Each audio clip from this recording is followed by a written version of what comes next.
சொல்லி கூப்பிட்டோம் அப்படின்னா வீட்டுல திருவிழா வச்சு வந்தவரான்னு கூப்பிட்டோம். நம்ம என்ன பண்ணுவோம்? திருவிழா தானே, சரி மட்டன் சிக்கன் சமைப்பாங்க, சரி போவோம்டா. என்ன பண்ண ஃப்ரெண்டு ரொம்ப நாள் ஆச்சு, ஃப்ரெண்டு வீடு அப்படி போன வந்தோம். சொல்லுவாங்கல்ல, ட்ரெயின் ஏற்றி விட வந்தவன ஏற்றிட்டு வந்தேன்டா அப்படிங்கிற மாதிரி. நான் இப்படிதான் உட்கார்ந்தேன். நான் வந்து இந்த வாய்ப்பை கேட்கணும் இப்படிலாம் போகவே இல்லை. இப்ப நீங்களும் எப்படி வந்தீங்க? எல்லாருமே என்ன சொல்லி இன்வைட் பண்ணாங்க? பேசலாமா? நானும் உங்களுக்கு தான், நானும் தமிழ்நாடு தான், நீங்க திருச்சி தான், பக்கத்துல சின்ன கிராமம் பெருகமன்னு சொல்லிட்டு சரிங்களா. முதல்ல பேசலாம்ல, நீங்களும் ஒன்று பேசுங்க, நான் வேகமா முடிச்சிடறேன். ரொம்ப நிறைய சொல்லிட்டாங்க அச்சீவர்ஸ்லாம். அப்படிங்கும் போது நீங்க எல்லாம் எங்க சொல்லி இன்வைட் பண்ணாங்க உங்களை எல்லாத்தையுமே? இல்ல சொல்லலாம்க்கா, நீங்க சொன்னாலும் இல்லைங்களா? உங்களுக்கு பிடிச்ச போயாச்சு. அங்க போன ஒரு ஹவுஸ் மீட்டிங், ஒரு 4 பேரை பிடிச்சி உட்கார வச்சிருந்தாங்க அந்த ஊர்ல இருந்து. நான் பாத்தீங்க அப்படின்னா எங்க ஊர்ல இருந்து கிளம்பி லால்குடி பக்கத்துல செம்பரைன்னு ஒரு சின்ன கிராமம், அந்த கிராமத்துக்கு என் ஃப்ரெண்டோட வீட்டுக்கு போயிருந்தேன். அந்த ஊருக்கு திருவிழா கிடையாது, கூப்பிட்டுருந்தேன். அப்படிதான் நீ போய் உட்காரும் போதுலாம் என் ஃப்ரெண்டை முறைச்சு பார்த்துட்டு இருக்கேன். நீ வெளியே வாடணும் பேசிக்கிறேன், கண்ணாலே பேச முடியல. வேற வழி இல்ல, ஏன்னா லீடு உட்காந்துருக்காரு. இது மாதிரி 6 அடிக்கு ஒருத்தர் பேக் வச்சுட்டு உட்காந்துருக்காரு பிளான் கொடுக்கறதுக்கு. நான் பார்த்த உடனே முடிஞ்சு போச்சு. ஓ என்னமோ ஆள் குடிக்கிற கம்பெனி போல இருக்கு, போச்சுடா மாட்டிக்கிட்டோமா. இருந்தாலும் நம்ம என்ன பண்ணுவோம், அவங்க என்ன சொன்னாலும் எடுக்கவே கூடாதா, பார்த்து கொண்டு அவரா சொல்லி நினைச்சுக்கிட்டு நானும் என் ஃப்ரெண்ட் என்ன பண்ணிட்டு இருக்கேன், அப்படியே முறைச்சு பார்த்துட்டு கண்ணாலே முட்டிக்கிட்டு வானே பேசிக்கிறவா, வெளியே மட்டும் வாடா, வானே வீட்டுக்கு வாடா அப்படியே பேசிட்டு இருந்தேன். அப்புறம் உன்னை உட்கார வச்சு இந்த வாய்ப்பை அழகா புரிய வச்சாங்க. ஸோ புரிய வச்ச நிலையில் என்னாச்சு அப்படின்னா, இன்னைக்கு நான் பிறந்தது வந்து ஒரு ஏழை வீட்டில், ஆனா இன்னைக்கு வந்து கோடிகளை சம்பாதிச்சிருக்கேன். நான் கோடீஸ்வரன், இப்போ அந்த அளவுக்கு லைஃப் என்ன இருக்குங்க அப்படின்னா, உட்காந்து கொஞ்சம் கேட்கறதுனால லைஃப் மென்டல் மாறிடுச்சு. நான் என்ன சொல்ல போறேன், ஒரு நிமிஷம் சொல்லலாமா? என்னோட பேர் வந்து விஜய சோழர். சொந்த ஊர் பார்த்தீங்க அப்படின்னா திருச்சி பக்கத்துல சின்ன கிராமம். இந்த வாய்ப்புக்கு முன்னாடி நல்லா படிச்சு நல்ல வேலைக்கு போவோம், இதுதான் எல்லாரும் சொல்லுவாங்க. என்ன பண்ணணும் வாழ்க்கையில? நல்லா படி, நல்ல வேலைக்கு போகணும், இப்படிதான் வளர்த்தாங்க. எங்க வீட்டுல போய் வளர்த்தாங்க, எல்லாரும் வளர்க்கறது தான். ஆனா எங்க அப்பா சொல்லுவாரு, எப்படியாவது வாத்தியாரா போகணும் தம்பி, எப்படியாவது வாத்தியாரா போகணும் சொல்லி என்ன பண்ணாங்க, சின்ன வயசுல இருந்து அப்படியே ஃபீட் பண்ணிட்டாங்க. சொல்லுவாங்கல்ல, கரல் நேரத்தில் அழுக்கப்படக்கூடாது, ஒயிட் கலர் ஜாப், அப்படி என்ன பண்ணி ஆகணும், ஒரு வாத்தியாரா போகணும், நல்லதுடா, நீ நல்லா சாப்பிட்டா அமைதியா இருக்க, நீ பரவா சொல்லி மைண்ட்ல பதிவு பண்ணிட்டாங்க. அப்பா வந்து பால்காரு, சொந்தமா டீ கடை வச்சிருந்தோம், அது நஷ்டம் ஆயிடுச்சு. அப்புறம் அப்பா வந்து பால்காரருக்கு போயிட்டாங்க, சம்பளத்துக்கு 2000 சம்பளம். அம்மா வந்து படிக்கல, அவங்க கூலி வரைக்கும் போவாங்க. நம்ம ஒரு காவரி கிழவரம் தானே, நாத்து நட, களை எடுக்க, அறுவடை பண்ண, பருத்தி எடுக்க, இப்படி எல்லா வேலையும் போவாங்க. கிடைச்ச வேலைக்கு வளர்க்கறதுக்கெல்லாம் போவாங்க. இப்படிதான் என்ன வளர்த்தாங்க, கஷ்டப்பட்டு தான் எனக்கு வளர்த்தாங்க. குடிசை வீடு பிறந்ததெல்லாம் சின்ன குடிசை வீடு தான், இந்த வளர்தான் இருக்கும் வீடு. அப்பா வந்து ஒரு 30 வருஷம் பால்காரு, சம்பளம் 2000 ரூபாய். எங்க அம்மா வேலைக்கு போனாங்கன்னா ஒரு நாளைக்கு 50 ரூபா 60 ரூபா அத்தை கூலி சம்பாதிப்பாங்க. அதிகபட்சம் மாத வருமானம் பார்த்தீங்கன்னா ஒரு 4000 ரூபா இருக்கும் மாத வருமானம், அதிகபட்ச வருமானமே. அதுக்குள்ளதான் வாழ்க்கையே ஓட்டணும். இல்லைன்னா நம்ம கொடுமை. எனக்கு முன்னாடி ஒரு 3 அக்கா இருக்காங்க. எனக்கு முன்னாடி மூத்த 3 அக்கா, கீதா, கோமதி, சிவா. அதுக்கப்புறம் 4வது நான் பையன், அப்புறம் தம்பி ஒருத்தர் இருக்கான். யோசிச்சு பாருங்களேன், வறுமை தான் எப்பவுமே வீட்டுல இருக்கும். ரொம்ப வறுமை கோட்டு கீழே தான் இருக்கும். குடும்பத்தை தாங்குற பொறுப்பே நான் தான். பையன் படிச்சு வேலைக்கு போய் குடும்பத்தை காப்பாற்றின பொறுப்புல இருக்கும். அப்படிங்கும் போது அக்கா என்ன பண்ணியாச்சு, கட்டி கொடுத்து கடன் தான். சொத்தெல்லாம் வித்து என்ன பண்ணாங்க, அக்காலாம் கட்டி கொடுத்தாச்சு. ஒண்ணுமே இல்லை, ஜீரோ. என்னை பொறுத்த வரைக்கும் வீட்டுல வந்து ஒண்ணுமே கிடையாது. அப்பா வந்து படிக்க தான் வச்சாங்க. அப்பா சொல்லுவாங்க, பிச்சை குடியும் கற்கேன் என்று அப்படிம்பாங்க. உன்னை என்ன பண்ண முடியாது, பிச்சை எடுத்தாவது படிக்க வச்சவன், சொத்துல வந்துட்டு எதுவுமே இல்லடான்னு சொல்லி வளர்த்துட்டாங்க. நம்மளும் என்ன பண்ணியாச்சு அப்படின்னா, டிகிரி கம்ப்ளீட் பண்ணியிருக்கேன். ஒரு 3 டிகிரி முடிச்சிருக்கேன். திருச்சியில நேஷனல் காலேஜ் பார்த்தீங்க அப்படின்னா எம்ஏ, எம்பில், எம்பிஏன்னு ஒரு 3 டிகிரி கம்ப்ளீட் பண்ணியிருக்கேன். 3 டிகிரி முடிச்சுட்டு டாக்டரேட் பண்றதுக்காக நான் ட்ரை பண்ணிட்டு இருந்தேன். எப்படியாவது ஒரு 5 இயர்ஸ் டாக்டரேட் பிஹெச்டி பண்றதுக்கு சொல்லிட்டு வெயிட் பண்ணிட்டு இருக்கும் போது தான் இந்த வாய்ப்பு வந்து என் நண்பன் எனக்கு கொடுத்தாங்க. நான் வந்து படிக்கும் போதெல்லாம் பார்த்தீங்க அப்படின்னா யூனிவர்சிட்டி கோல்ட் மெடலிஸ்ட். நான் அரியரே வச்சதில்லை படிக்கும் போதெல்லாம். என் கிளாஸ்ல நான் டாப்பர். ஏன் அப்படின்னா கட்டாயம், என்ன கட்டாயம், படிச்சாதான் வாத்தியாரா போயே தீரணும். நம்மளாம் சொல்லுவாங்கல்ல, கடிவாளம் கட்டியோட குதிரை மாதிரி தான், வேற எந்த ஜாப் போக கூடாது, டான்ஸ் போக கூடாது. நம்ம வாத்தியாரு மைண்ட்ல ஃபீல் பண்ணிட்டாங்களா, சோ அப்படியே படிக்க ஆரம்பிச்சாச்சு. ஸோ படிக்க வைக்கணும் அப்பால பணம் கட்ட முடியாது, அவ்வளோ கஷ்டம் வீட்டில். நான் வேலைக்கு போவேன், காலையில் காலேஜ் போகணும், மதியம் 3 மணிலேருந்து நைட் என்ன பண்ணுங்க 11 வரைக்கும் நான் வேலை பார்ப்பேன் திருச்சி ஜங்ஷனில் ஒரு ஜெராக்ஸ் கடையில். நைட்டு வீட்டுக்கு வந்து அவனுக்கு 2 மணி ஆயிடும், ஒரு 1:30 2 மணி ஆயிடும். திரும்ப சாப்பிட்டு சொல்லி திரும்ப எங்கேயும் காலைல 6 மணிக்கு கிளம்பி ஓடணும். இப்படிதான் டிகிரி கம்ப்ளீட் பண்ணேன். கஷ்டப்பட்டு தான் படித்தேன். சொல்லுவாங்கல்ல இஷ்டப்பட்டு படிக்கல, பெரிய படிப்பெல்லாம் கிடையாது, மக்கப் தான். படிச்சாதான் சொல்லுவாங்க, படிச்சாதான் சோறு அப்படிங்கிற மாதிரி தான். என்ன பண்ணி ஆகணும், படிச்சாதான் வேலை. அது மாசம் ஆனா ஒரு 1 லட்சம் சம்பாதிக்கும். இதுதான் வெறும் சின்ன வயசுல இருந்து. ஏன்னா அந்த சொல்லுவாங்கல்ல ஏழ்மையை பார்த்து பார்த்து வளரும் போதுதான் வந்து கஷ்டம்.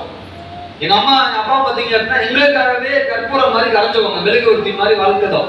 எங்களுக்காகவே உழைச்சு எங்களுக்காகவே கஷ்டப்பட்டு அவங்க சாப்பிடாம எங்களுக்கு சாப்பாடை போட்டு அவங்க பட்னியா இருந்து இப்படிதான் வாழ்க்கையை அப்படியே கரைச்சிட்டாங்க. அம்மா அப்பாவும் பாத்தீங்க அப்படின்னா வாழ்க்கை ஃபுல்லா எங்களுக்காகவே பயணிச்சிட்டாங்க. அப்படிங்கும் போது நம்ம என்ன பண்ணணும், எப்படியா நல்லா படிச்சு நல்ல வேலைக்கு போகணும்னு சொல்லிட்டு டிகிரி எல்லாம் கம்ப்ளீட் பண்ணிட்டு ஒரு வாத்தியாரா போகணும், காலேஜ் லெக்சரா போகணும் ட்ரை பண்ணிட்டு இருக்கும்போது தான் இந்த வாய்ப்பு சொல்லுவாங்கல்ல கடவுள் மாதிரி இந்த வாய்ப்பு கிடைக்குது எனக்கும். நான் நிறைய திட்டிருக்கேன் கடவுளை, நாமெல்லாம் நல்லவனா தானே இருக்கோம், ஏன் கடவுள் நம்ம மட்டும் என்ன பண்ண மாட்டேங்கிறாரு, எதுவுமே கொடுக்க மாட்டேங்கிறாரு அப்படி நம்ம எல்லாரும் குழம்பும் போக மாட்டோமா? ஹலோ, கோயிலுக்கு என்ன பண்றோம், கோயில் நம்ம எல்லாரும் கோயிலுக்கு போறோம், எதுக்கு போறோம்?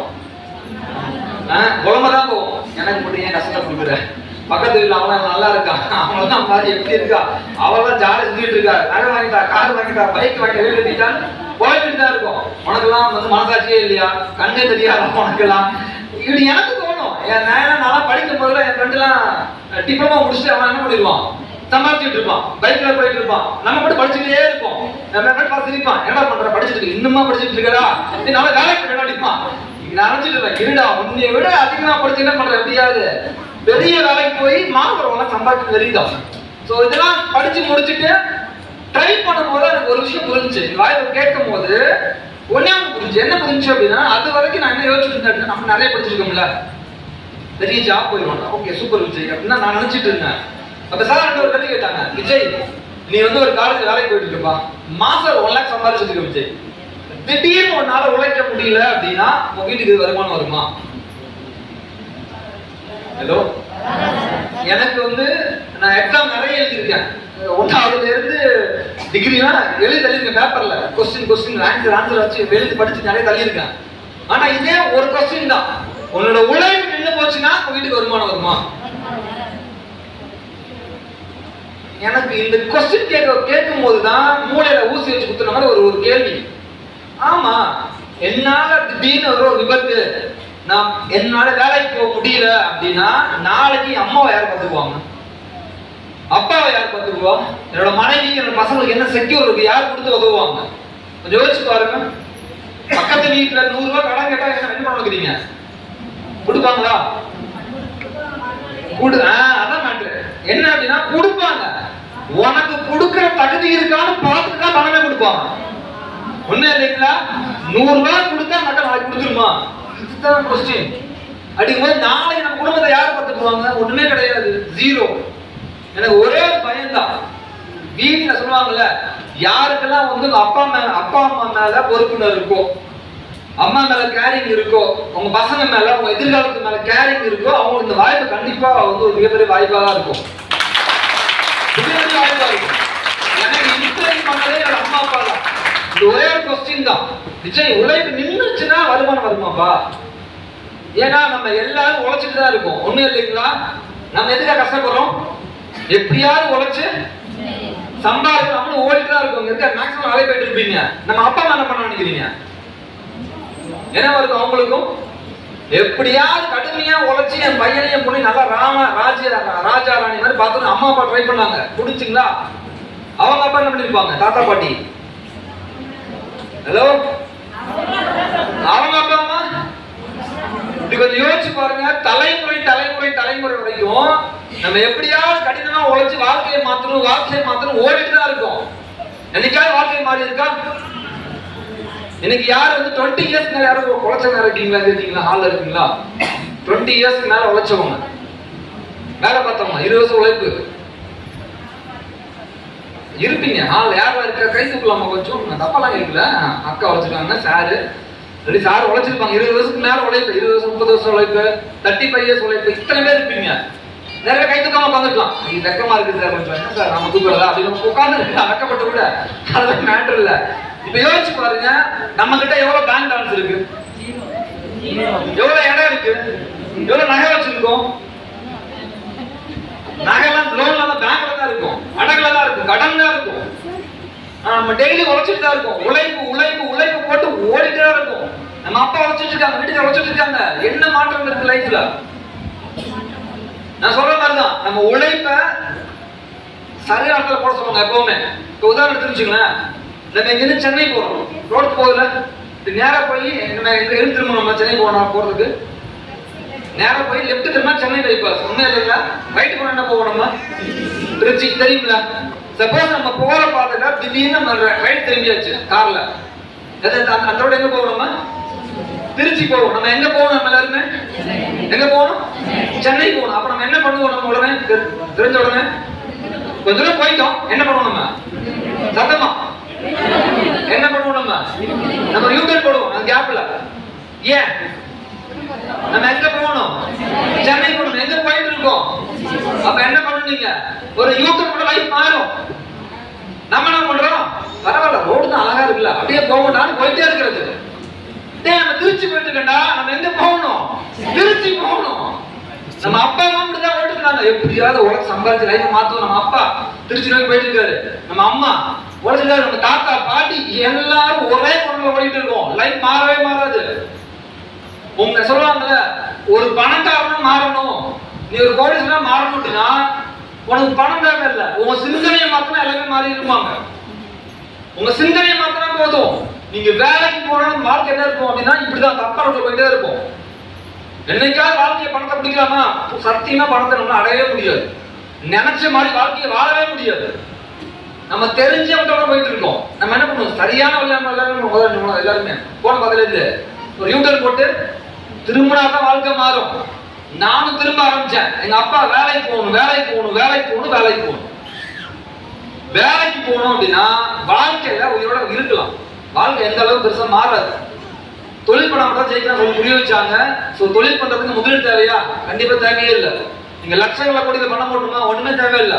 சொல்லுவாங்களா, முதல் தேவையில்லை, அதே மாதிரி அனுபவம் தேவையில்லை, நான் பெரிய படிப்பறிவு எதுவுமே தேவையில்லை. ஜஸ்ட் உங்களோட உழைப்பு இருக்கா? ஹலோ, இருக்கா இல்லைங்களா? உழைப்பை மட்டும் மூலமா வச்சு சம்பாதிக்க ஒரே வாய்ப்பு நம்ம இண்டஸ்ட்ரி மட்டும்தான். உழைப்பை மட்டும் வச்சு இன்னைக்கு என்னோட உழைப்பு, என் டீமோட உழைப்பு எல்லாம் சேர்ந்து ஒட்டு மொத்தமா உழைச்சிருக்கேங்க. ஒரு 45 கோடி ரூபாய்க்கு மேல டர்ன் பண்ணிருக்கோம். யோசிச்சு பாருங்க, 45 கோடி ரூபாய் நம்ம வியாபாரம் பண்ணா இவருக்கு கடை வச்சிருக்கணும். நான் எவ்வளவு முதல் போட்டுருக்கணும்? உண்மையா இல்லைங்களா? ஒரு ரூபாய் முதல் போடவே இல்லை. நான் பணம் கொடுத்தேன், என் தேவையான பொருள் வாங்கிட்டேன். எனக்கு நஷ்டம் இருக்குங்களா?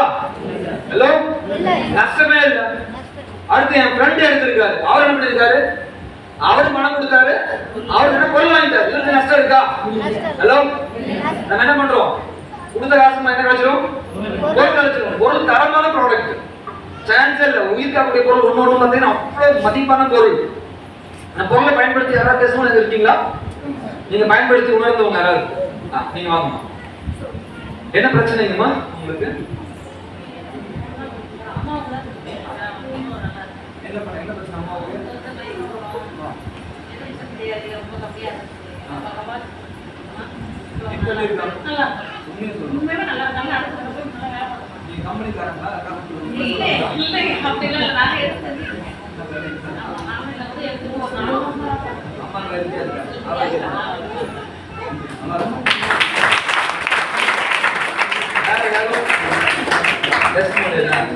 என்ன பிரச்சனை?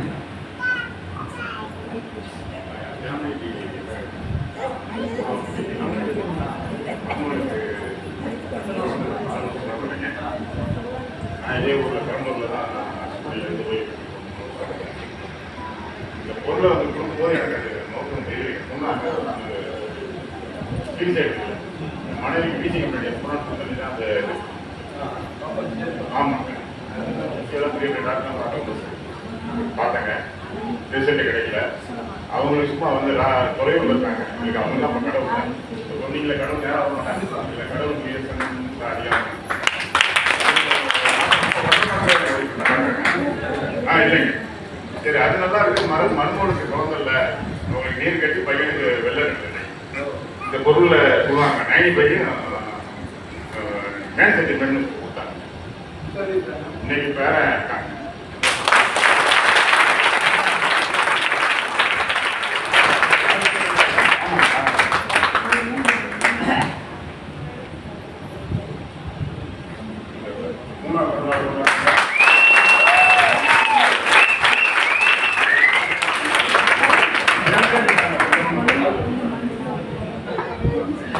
பாத்தீங்களா பேரனை பாத்தீங்களா இல்லையா?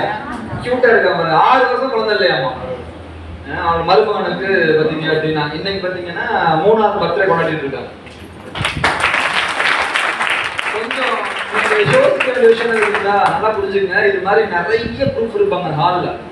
பொருள் வந்து மதிப்பே இல்லாத பொருள், மதிக்க முடியாத அவ்வளோ குவாலிட்டியான பொருள். இப்போ ஒரு 1 லாக் கொடுத்தா நம்ம மட்டும் குழந்தை கொடுத்துருவாங்களா? ஏன்? அந்த பொருளுக்கு வேல்யூ கட்டு பாருங்க, மதிப்பே இல்லை. 90 கட்டு பாருங்க, அது சான்ஸே இல்லை.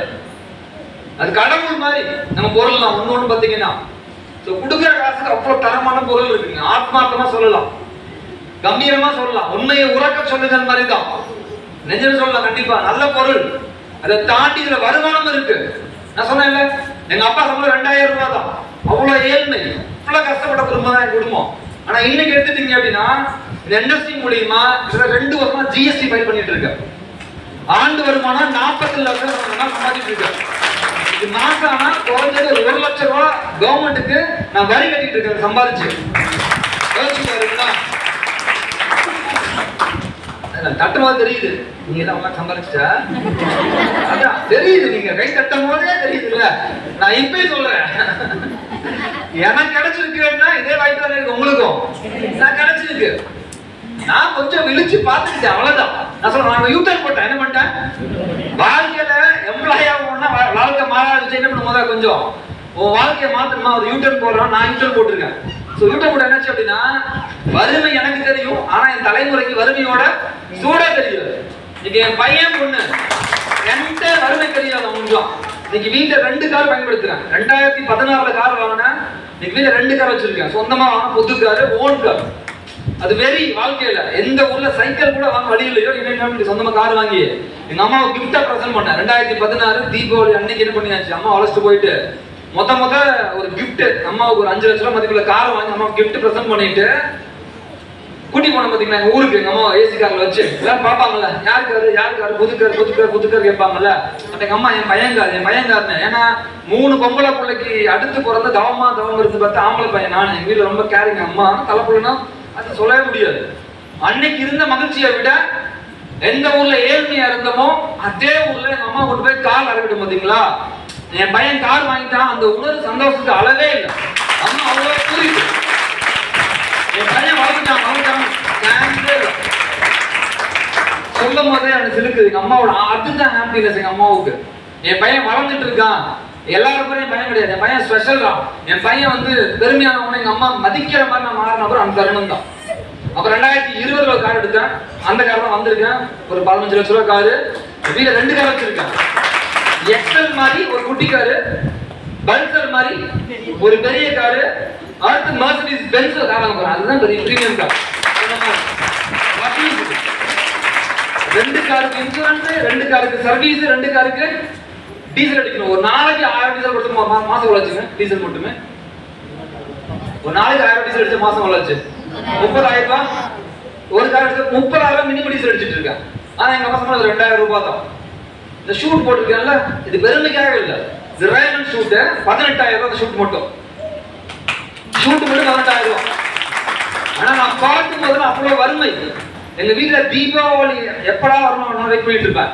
தீபாவளி எடுத்துருவாங்க, ட்ரெஸ் எடுத்துவாங்க. அதான் அப்படியே தீபாவளி விடியும் போது அந்த ட்ரெஸ் போட புதுசா போடுறோம்ல, இயர்லி ஒன்ஸ் எங்க அம்மா இருப்பாங்க ட்ரெஸ் எடுத்துருப்பாங்க. மற்ற நாள் பாத்தீங்க அப்படின்னா எங்க ஊர்ல கொஞ்சம் பணக்காரங்க இருப்பாங்க, அக்கா சொந்தக்காரங்க எல்லாம்.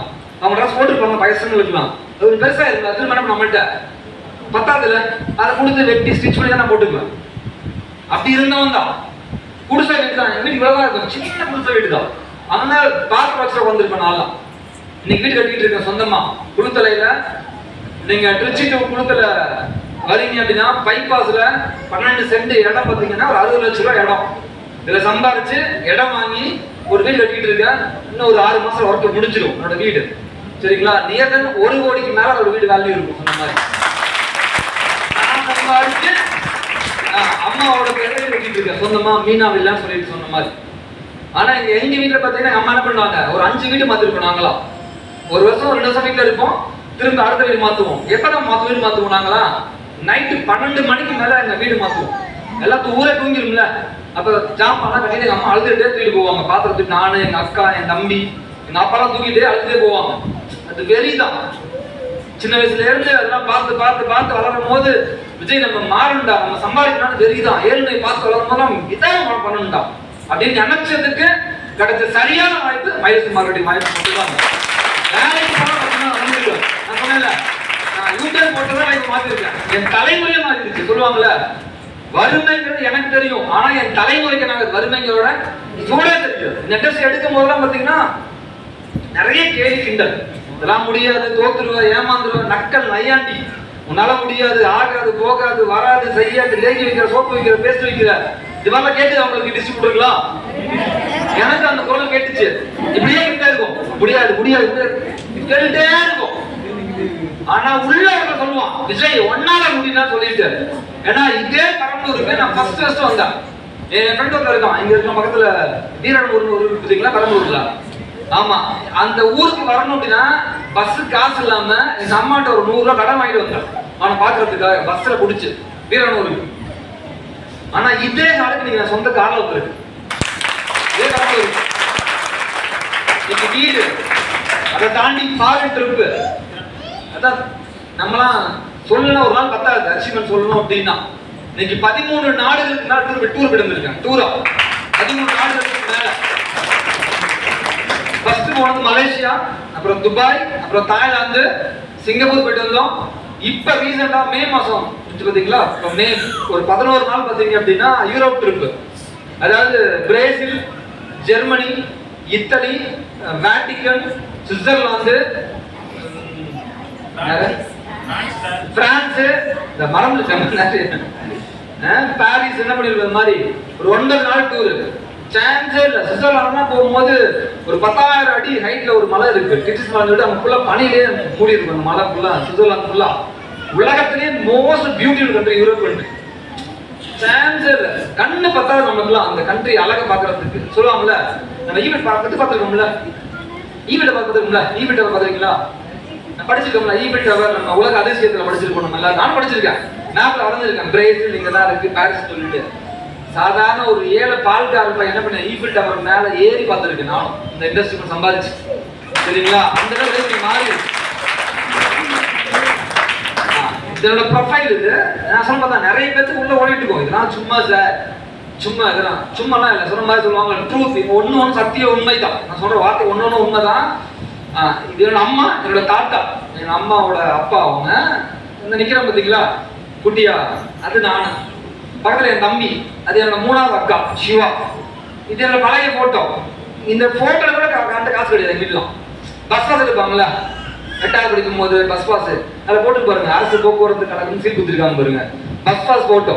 இது வந்து 10th ஹால் டிக்கெட், அது 12th ஹால் டிக்கெட். ஸோ ஏழை கிட்ட தான் நானும் பிறந்து வளர்ந்தேன்.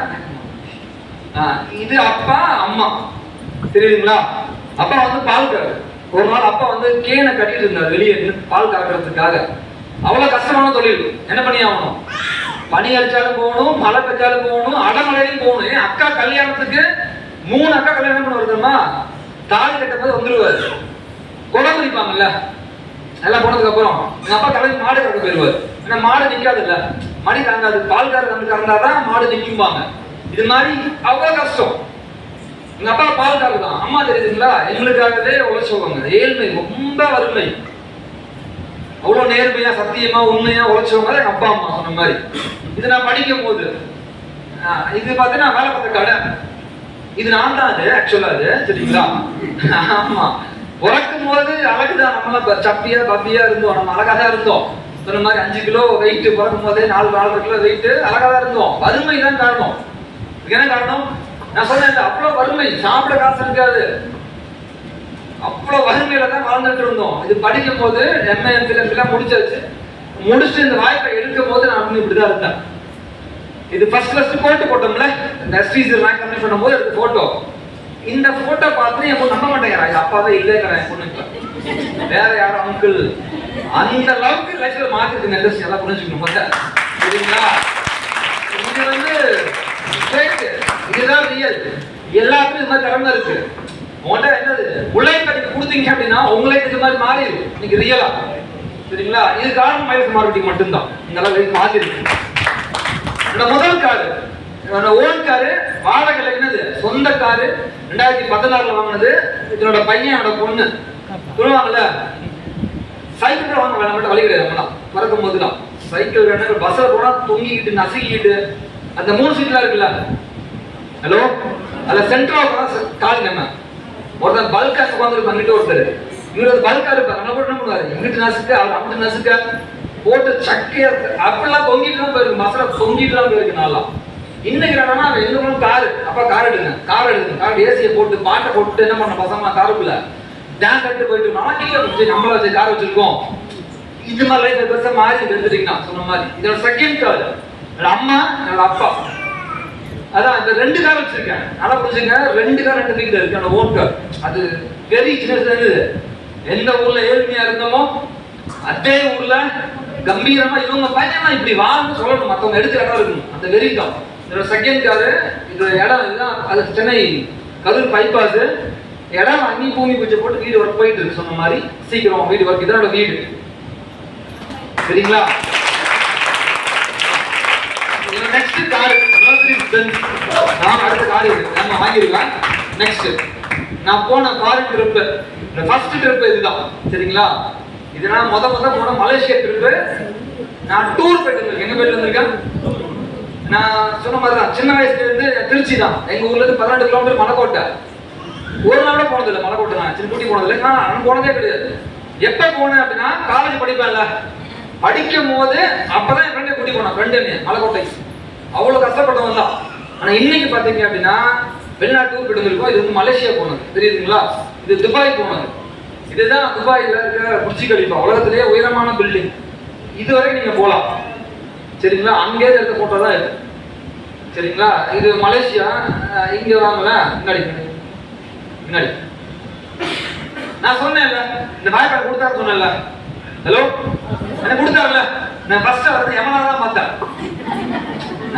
எமனா பார்த்தே வெளியே வர பேசிக்கிறேன்டா அப்படிதான் பார்த்தேன். எனக்கு இந்த வாய்ப்பை கொடுத்து எனக்கு வாழ்க்கையை கொடுத்த என்னோட குரு யாருன்னா இவர் தான் என்னோட குரு சரவணன் சார்.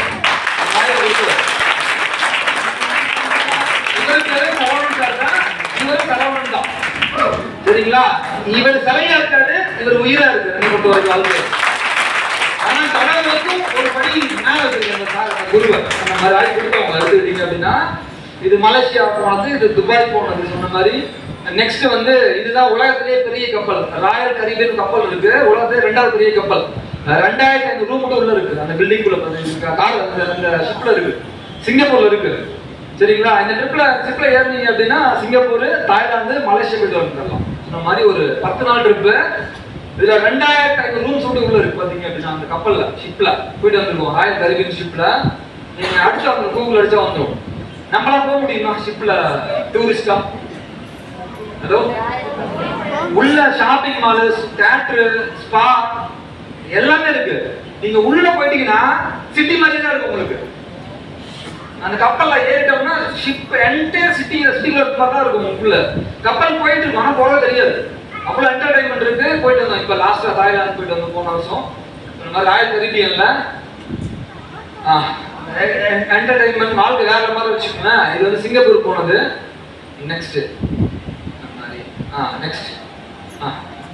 இது சிங்கப்பூர்ல ரோப் கார்ல போனது. இது முன்னாடி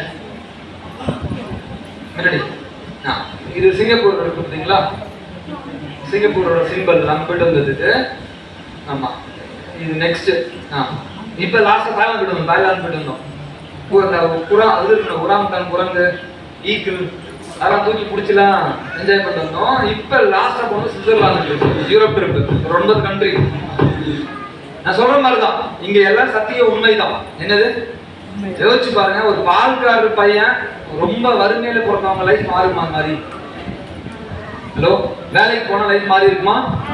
ஹலோ, சத்தியமா மாறாது. நான் சொன்ன மாதிரி தான், சத்திய உண்மைதான்.